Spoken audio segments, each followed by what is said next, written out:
That this is that time. Now we get to hear our amazing keynote speaker, and it's my great pleasure to introduce the keynote speaker, Dr. Danièle Behn Smith. I know she's no stranger to many of you. She has been our supporter in the past, and we're thrilled to have her here again. Today she'll be delivering her keynote on working together for wellness, unlearning and understanding white supremacy, and anti-Indigenous racism to improve anti-violence and healthcare supports. So I'll do a quick introduction, and I want you to get you up here as soon as I can. Dr. Danièle Behn Smith is an Eh Cho Dene from Fort Nelson, First Nations, and Métis from Red River Valley. She works with BC's Office of the Provincial Health Office as Deputy Provincial Health Officer, Indigenous Health. Dr. Behn Smith works alongside Dr. Bonnie Henry, Provincial Health Officer. Dr. Behn Smith provides independent advice and support to the Ministry of Health and Indigenous Health issues. In support of the ministry's strategic agenda, Dr. Behn Smith works in meaningful partnerships with Indigenous collectives, communities, and organizations to advise wellness and disrupt colonial practices and policies. And we are thrilled to have her join us this morning. Please join me in welcoming.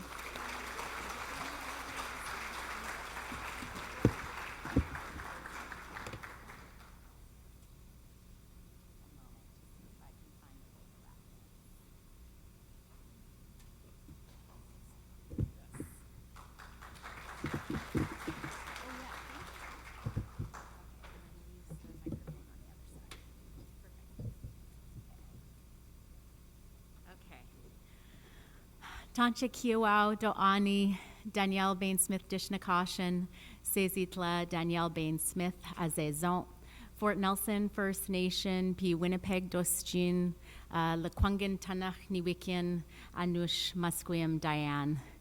Hi, good morning. It's so lovely to be with all of you this morning. My name's Danièle. I am Eh Cho Dene and Métis, as Ninu just mentioned. I live on Lekwungen Tanach, and this morning I'm so grateful to be joining you here on the territory of the Musqueam peoples. I am a cisgendered heterosexual woman who uses she and her pronouns, and that creates these massive cis heteronormative blind spots for me. And last week I was gifted this two-spirit flag by Auntie Albert McLeod after I unwittingly held up one of those erasures of two-spirit, lesbian, gay, bisexual, transgender, queer, questioning, intersex, asex, plus people. And because of that very ouchy teaching, those are kind of the best ones I find, and the gift of this flag, I've now made a commitment to myself to have this flag with me at all times. So yesterday it was in my office, today it's here, and it's this visual reminder for me to help me get past those blind spots. But they still show up. So if you see them, please tell me, because I want to do better. I'm so grateful to be here with you this morning. And I was saying to Ninu earlier this morning that during the pandemic, we at the Office of the PHO were a very small team, and so we were like very quickly trying to divide up different parts, pieces of work. And so I ended up being the person that was going to be the lead contact for a lot of different social ministries and social organizations, including the anti-violence sector. And so I raised my hands to each and every one of you, and I got to witness three things. So what I learned and what I witnessed is that you are incredible people who are so committed to this work, and you do it with so much care and compassion, and at a time where we were all gripped by fear and unknowing. There were many sectors and folks who wanted to step back and retreat, and you came all in. And you were saying, don't tell us what we can't do, tell us what we can do. And you were creative and resourceful, and so I got to see that. And the second thing that I got to bear witness to was your deep knowing and your powerful voices.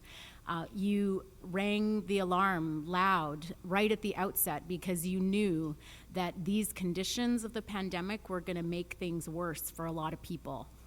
And so that was, I introduced myself. I don't think I included my slavey name, which is Azezon, which means crying all the time.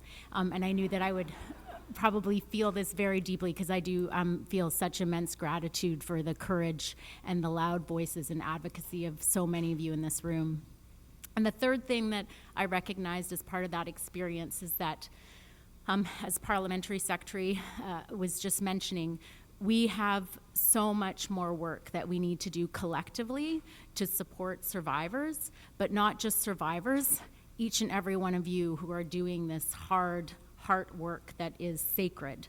And so we really need to be doing more of that together. And so it was such a gift to be invited to share with you this morning.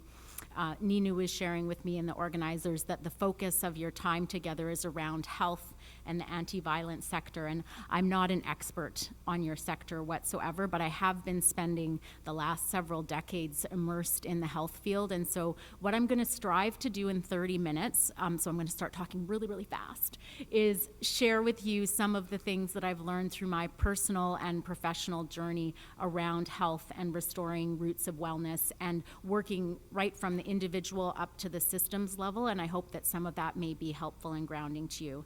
I was so grateful to Elder Sparrow because I think actually she said all the things that I would like to say as well. So we're good. So I'm going to start and just really tell you quickly more about myself and my story. And I'm going to try and do 2 slides at once, which is tricky. There we go. Perfect. So before I begin, I will start by acknowledging the inherent rights of Indigenous peoples and our obligations to those. First Nations territories stretch to every inch of this province, and our inherent rights and title are rooted in connection to our lands and waters, and these have never been ceded or surrendered. Our inherent rights are upheld in international, national, and provincial law. Our long-standing Indigenous laws and systems are tied to our lands and waters, as Elder Sparrow was saying, and generations of Indigenous rights holders who are First Nations, Métis, and Inuit from elsewhere in what we call Canada now also call these lands and waters home, and we hold obligations to their inherent rights to health and wellness. I also wanted to take a moment, I'm not very good at multitasking. Got to do 2 hands at once. I'm not sure, there we go. I also wanted to express once again my deep gratitude to Elder Sparrow, to her ancestors, to her grandkids that she was talking about, and the historic and contemporary resistance of Musqueam to the occupation of their unceded territories. And so as part of doing my homework and coming today, I reread the Musqueam Declaration, which was signed in June of 1976. And if you haven't had a chance to read it, I encourage you to Google that and read it maybe on a break. It's so beautifully written, and it's just really speaks to the inherent rights that are embedded in these lands and waters, and it reminds me that as non-Musqueam person, when I'm here, I really need to tread softly and with deep gratitude and respect. So starting in a good way, I'm going to tell you a bit more about me. So I mentioned that I'm Métis from the Red River Valley. This is my grandparents, the late Lucien and Gédéon Zumen, on their farm in Richer, Manitoba. That's my great-great-grandmother, Mère Johnny. And it was interesting, Elder Sparrow shared that quote that my people will sleep for 100 years and it'll be the artists that wake up our spirits. That's actually a quote from Louis Riel, and this woman in this photo here was the housekeeper for Le Père Norbert Richot, and he was one of Louis Riel's confidants and advocates at the time of all of the transition and rebellion, and so she would make them tea when he would be sitting, Louis Riel would be sitting at the Père Richot's table, and they were talking about how to resist settler colonialism. Do 1, 2. These are my paternal grandparents, George and Mary Behn. They're Eh Cho Dene from Fort Nelson First Nation. I had the great gift of meeting an auntie this morning, Terry Brown, who's sitting at my table, who was married to my Uncle Joe, my great Uncle Joe, and is mom to one of my cousins in the extended sense, my cousin Jasmine. So these are my grandparents, and this is a bit more of my family, my mom and my dad and my kiddos, Lucy and Maeve. and a little bit more of my family. Just recently, we were home in August, and so these are some of my aunties and some of my cousins. My paternal grandparents had 16 kids, so we have a big, giant family. My inherent rights and responsibilities are tied and embedded in these territories, so up in the northeastern corner of what we call British Columbia, and then in the southeastern corner of Manitoba. So that's where a lot of my teachings come from, but I've also been blessed along the way to meet so many beautiful elders and knowledge keepers and people that have been just so generous with their teachings with me, and so that's what I want to share today. I started my journey as a physician about 20 years ago. This was taken the day that I graduated from medical school in May of 2002, and that's when I was gifted these beautiful mucklucks from my grandma Mary. And it was so funny when Deborah was saying, like, we don't have a word for artists. And when my grandma Mary gave me these mucklucks, she gave them to me, but she held on to them, and she said, I'm only going to give these to you if you promise to wear them. She said, because so many people get my mucklucks and then they say, oh, they're so beautiful, they're so beautiful. And she said, and they hang them on the wall. And she said, you've got to wear them. So I promised I would, but only on very special occasions. So I try and take really good care of them. Over the last 20 years, I've come to believe and know that being healthy and well means being in harmony and balance in mind, body, and spirit. Again, what Deborah was talking about. Humility, gratitude, respect, ceremony, land, language, and food are all good medicine. Embracing complexity, interconnectedness, and illuminating and nurturing roots of wellness promotes resilience. So my lens on resilience and wellness has really been shaped by a lot of different things. So going through medical school, working with Indigenous healers, getting really sick myself, and then coming into government. And so I'm going to whiz through this very quickly. If I can go. So my primary care training 20 years ago really embodied the harms of the status quo. So some of you may recognize this image. This is Brian Sinclair, who was an Anishinaabe man who died in the emergency department at the Health Science Center after being ignored for 37 hours. So he died from racism. That's where I did my training. So his death happened just shortly after I left my training there. So that was what I was immersed in, and my friend and colleague, Dr. Barry LaValle, has said that medicine and health always sees itself as benevolent in caring for people, and it's not true for many Indigenous people. It's a violent encounter. And so from there, I was really just totally lost when I got out into practice, because I thought it was going to be really good. Even though the training was hard, I thought, oh, when I get out into community and I'm working with our communities, it'll be better and I'll be able to do something different because of who I am. But turns out I was wrong. So it was just very sad and depressing to get out and realize that this little family practice toolkit was totally not what people needed to restore their natural balance. And so Elder, Sparrow, how do I go back? Do this. Elder Sparrow mentioned that I had this opportunity to participate in a documentary series about Indigenous medicine and Indigenous healing. And so we traveled around the world, and these are some of the incredible territories that we got to visit. We were in Wales, Ireland, Namibia, Sri Lanka, Australia, Aotearoa, Peru, Guatemala, Arizona, and Saskatchewan. These are some of the medicines that we met, some of the plants that I got to know, and these are some of the incredible teachers that I met. And so that experience was so deeply transformative and healing, and really taught me about Indigenous health and healing beliefs and systems, which, again, I'm always so affirmed. I've never met Elder Sparrow before this morning, but everything she was saying was exactly what I've heard from people around the world. So it just felt like tapwe, like truth. And the truths that I learned were these things, that being healthy and well means being in balance, and that all of these things, humility, gratitude, respect, ceremony, land, language, and food, are good medicines. I also learned this beautiful image from Christy Belcourt entitled "Our Lives Are in the Land." And so Christy wrote with this image, hang on a sec, I'm doing the wrong hands.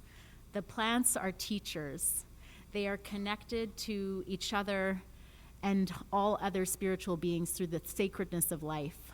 When I remember who I am, a human being connected to all of life, I remember also that I'm loved by the spirit world and our ancestors. And when I remember this, I remember to respect even the smallest of things. So these are some of the really important teachings that I learned while I was traveling. And then I got really, really sick. So I came back and I started working, and I was trying to put all those different things together. And I found myself in a really high pressure academic job, and my life was so out of balance. And so the Creator helped me and gifted me this experience of getting really, really sick with an autoimmune arthritis. And I was off work for 6 months. And so although I would never wish that degree of pain on anybody, it really helped me because it forced me to figure out how to bring all of these different teachings and approaches to health and wellness together. And it also helped me to get beyond my anger and resentment towards medicine. I felt so mad at that system because of the violence that it perpetuates on people.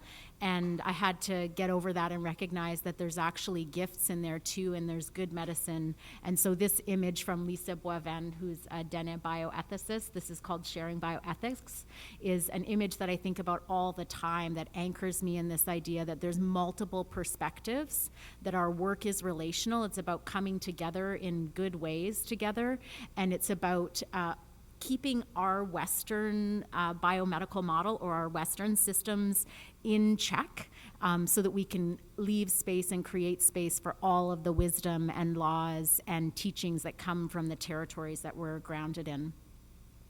So I wanted to share with you as well a little bit about this functional medicine model. It's a little bit difficult for you to see, but I'll describe what's up on the screen right now. So functional medicine is a model of Western care that aligns with Indigenous teachings and values around health and wellness. And so this was something I found after I'd gotten really sick, because I had to figure out how to implement food as medicine in a Western kind of standard mainstream society context.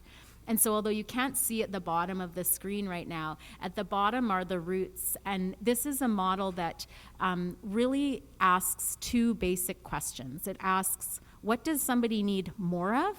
And what does somebody need less of to restore their innate natural harmony and balance? And so the things on the bottom are really basic things like sleep, food, movement.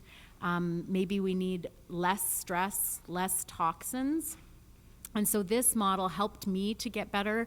I adopted it in my clinical practice. And for the people that had the agency and the ability to take on these therapeutic lifestyle changes, it's miraculous. Like, people in 10 years of regular family practice, I don't think anybody actually got better. We might have slowed down somebody's trajectory of getting worse using those little pills that Elder Sparrow was talking about, but somebody get better?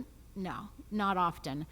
With this model, if people have the agency to make the changes, almost always there's some improvement. So I want to share with you this image that comes from the First Nations Population Health and Wellness Agenda. And this is our anchor image. And this has been so helpful to me, and again, I think weaves together so many of the comments from Parliamentary Secretary Patton and Elder Sparrow.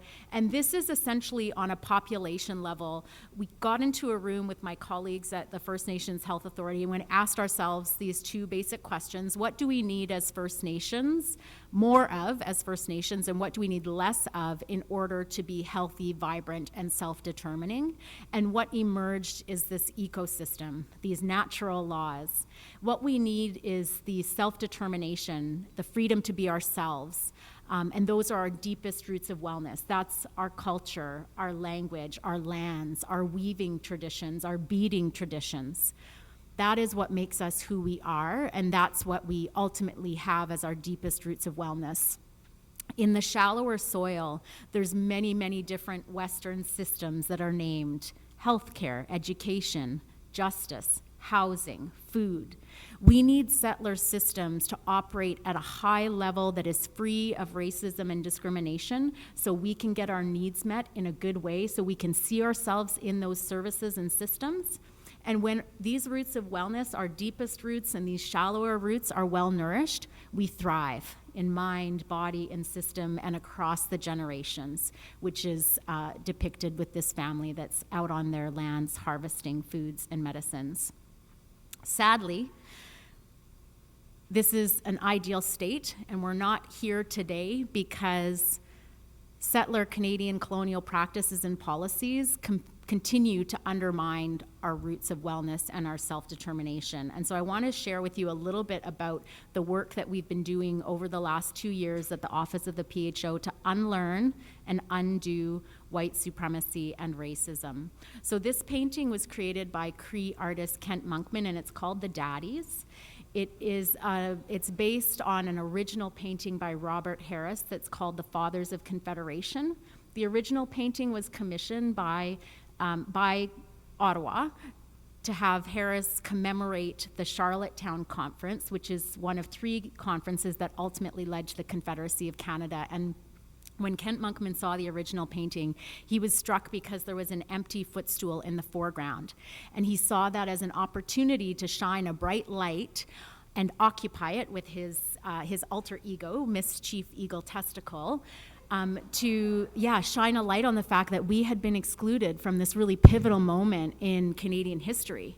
And we were excluded because of epistemological differences and the widely held belief at the time that non-Indigenous peoples were superior to Indigenous peoples, who in fact weren't even considered peoples at all. We were regarded as savage. And so even though it's really heartening to know that there's nobody in this room today, likely, that holds a personal belief that non-Indigenous or white people are superior to Indigenous peoples, that core belief is so deeply embedded in the ideologies and the fabric of how this country was built that it continues to manifest as these gross disparities on really any indicator that we care to count.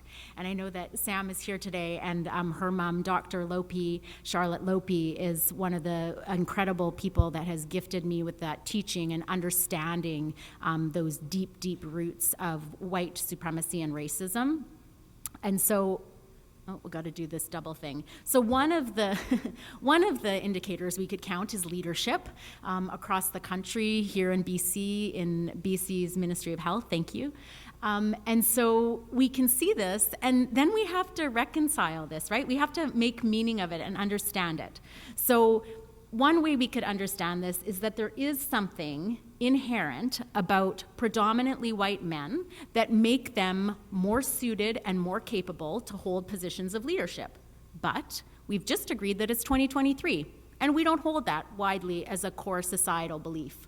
So the second way we can make meaning of this is by recognizing that these deeply embedded ideologies of white supremacy and racism continue to confer unearned advantage on a very narrow segment of the population and unearned disadvantage on the rest of us. So another example of some disparities that we're all pretty familiar with. So these are graphs that are taken from that population health and wellness agenda that I mentioned. So on the orange side, we're looking at life expectancy. On the blue side, we're looking at Indigenous and non-Indigenous students completing high school. And so here we have to hold another tension, because 2 things are true. We all agree in 2023 that non-Indigenous peoples are not better than Indigenous peoples. The second thing that's true is that we've all been socialized and educated to look at these graphs and see them as normal. This is normal. If I showed them to you and it was reversed, everybody'd say, oh, that's not right. That can't be right. Indigenous peoples can't be, completing high school more than non-Indigenous students. It's just not right. So that's a teaching that comes from Ibram X. Kendi. And so the point of this slide is not to, make or emphasize the point that disparities exist. The point of this slide is to emphasize the fact that the way that we talk about this data implicitly attributes risk to Indigenous identity. So we say things like, First Nations people have a shorter life expectancy than non-First Nations people. Indigenous students are less likely to graduate from high school than non-Indigenous students. And when we think about statistics, it's really about trying to quantify risk and exposures that confer risk. And so if we use a different example, we say things like, The risk of dying of lung cancer is up to 25 times greater among people who smoke versus people who never smoked. And it's so clear to us that the risk that we're talking about is smoking. But when we phrase these outcomes and we use that same pattern, we are attributing risk to Indigenous identity, and it's the opposite.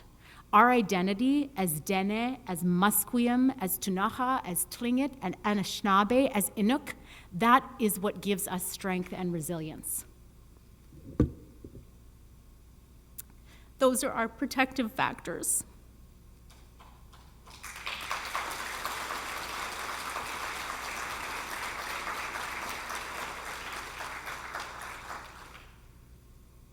So I know we're running down on time, so I want to share with you a little bit of the concrete ways that we've been approaching this in the office of the PHO, and I raise my hand to Dr. Bonnie Henry because she is a fearless settler leader who's willing to say uncomfortable things and stand humbly in her discomfort, and that's a gift to all of us. Certainly me. We have a number of guiding principles that ground our work. This beautiful rainbow blanket. Oh, I was so wanted Elder Sparrow to stay because so many of the things she was saying, I was like, oh, this is exactly what I'm going to say. So this beautiful blanket was quilted and gifted to my friend Kate Youngblood, who's a white occupier on these territories. And right in the middle there, you see love and care. When we started this work in 2021, the fall of 2021, it was right during the Delta wave. We were depleted. As a public health team, we were just like done. And here we were going to be asking people to do this really, really hard work. And so we want to wrap everybody in love and care. So I'm pausing today to just acknowledge that I'm wrapping everybody in this room in love and care. We are doing this work, hang on a sec. And this slide is really odd and it's supposed to look different, so I'll just speak to it. We're doing the work, blank. I don't know what's happening. Not because we're good people. So the previous slide, we're not doing it because we're good, moral people. We're doing it because we have legal obligations. So all of us have legal obligations in treaties, in the Constitution, in federal and provincial UNDRIP law, in countless Supreme Court rulings to uphold the inherent rights of Indigenous peoples. We have a framework. So the TRC commissioners named UNDRIP as the framework for reconciliation. And then we have hundreds and hundreds of detailed, specific directions that First Nations, Inuit, and Métis people have given to us in the TRC calls to action, in the missing and murdered Indigenous women and girls, and the 2S LGBTQIA+ calls for justice and action plan in plain sight here in BC. And so we're really focused on implementation of just doing the things that we've already been told to do. And so that brings us to this insight, which I find so helpful. And I was so moved, again, by Elder Deborah's talking about her grandson finding that basket. So we've come to the realization that in service to true reconciliation, there are two buckets of work that are distinct and interconnected and equally important, and they need to be done by the right people. So on the one side, we're using a birch bark basket that comes from Treaty 8 territory, where I'm from, to represent the work of First Nations, Métis, and Inuit people, and it's everything that Elder Deborah was talking about this morning. It is about intergenerational healing. It is picking up our ceremonies, our cultural practices, revitalizing our language, carrying out our sacred responsibilities to our more than human relatives who are suffering right now. That's our work. It's such big, heavy, hard work to do. On the other side, we're using a copper pot that comes from my friend Kate's Great Opaz machine shop in Holland. And we're using this to represent the work of settlers. And this is also heart work, to see and name and eradicate white supremacy and racism from policies, practices, and the status quo way of doing work. And for a long time, all of this work was jumbled together under the banner of Indigenous Health. And it was all put on the shoulders of one or two people that were kind of hanging off the edge of an org chart, that were kind of the Indigenous Health team or Indigenous Health lead. So this has been so helpful to us because now we can see that in fact we need settlers to step into courageously and humbly into this copper pot work and do that heavy lifting, because we've got so much work to do ourselves. And we're here to guide. We absolutely need guidance from First Nations, Métis, and Inuit people, but the heavy lifting needs to be done by settlers. We were gifted this beautiful teaching because when we started using this metaphor, we didn't realize that in Anishinaabe culture, copper holds a very, very sacred place. And so Elder Phyllis Williams from Curve Lake First Nation shared a teaching with me and has given me permission to share it, that copper pots are sacred vessels, and copper is recognized for its incredible healing properties and the fact that it can purify water. And so when she shared that teaching, I was so moved because I thought, oh my gosh, so many things are happening, have happened, that have caused harm in this copper pot, but just this beautiful idea that there are teachings, there's wisdom, there are laws embedded in these lands and waters that can help guide this healing for all of us. Okay, and I'm just down now to the last 2 slides. So thinking about coming together with all of you this morning and thinking about how do we move forward, and really wanting again to express my deepest gratitude for the heavy work that you've carried, the heavy work that you show up to do every day, and that wish that that today and tomorrow, this time that you come together is really good medicine of being able to come together and wrap one another in love and care and exchange those stories that you need to exchange and share. And then hopefully to be able to think about personally what are the things that you might need more of or less of to restore that natural harmony and balance and health and wellness so that you can show up in the strongest way possible when you go back to your everyday jobs. And then thinking about this population health and wellness agenda and this ecosystem, and recognizing, as Parliamentary Secretary Patton was saying, that we all need to be working together. So it's not just the anti-violence sector, obviously, that can solve the problem of gender-based and intimate partner violence. It's all of these things. It's education, it's food, it's housing, it's healthcare. And so how can we synergize and coordinate and be consistent and coherent in the way that we're working towards that better future? And then holding space for this work of seeing and then addressing and eradicating these deeply embedded systemic ideologies of white supremacy and racism. So really, this isn't about individuals or people. I know that the language can be quite distressing and unsettling, so I also tell people, I'm like, I'm not anti-white guys. I am married to a white guy, and we really love him, my husband and dad to my kiddos. So this isn't about, shaming and blaming or calling out individuals. This is about recognizing those systems and structures that are in place that confer this unearned advantage and unearned disadvantage, and that together we can all work through that process that Dr. Kamara Jones offers to us, which is naming racism, asking how it's operating in my sphere of influence, and organizing, strategizing to act. And then the last thing I'll say is Jody Wilson-Raybould, Puglas, Jody Wilson-Raybould put out a book last year called True Reconciliation.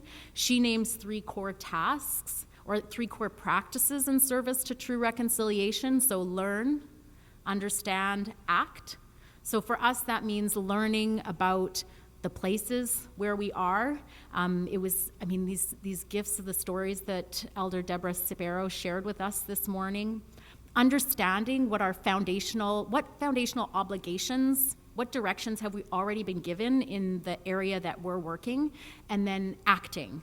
And this piece of acting, I think, is so important because Jody Wilson-Raybould does say in her book, which I found so helpful, these 2 questions about the actions that we're taking. One, do they take courage? Is the thing that we're doing, is it a courageous thing? And does it create uncomfortable change? Because if it's not courageous and it's not creating uncomfortable change, then it's probably more in that performative reconciliation spectrum. And so we really need to challenge ourselves, challenge each other to move into that area of uncomfortable change. I know that everybody in this room already understands and holds a real deep knowing about that. So Masi Cho, Marci Heitzapka, thank you so much for the opportunity to be with you this morning. It was really a gift, and I wish you all the best over the next 2 days of being together. Masi.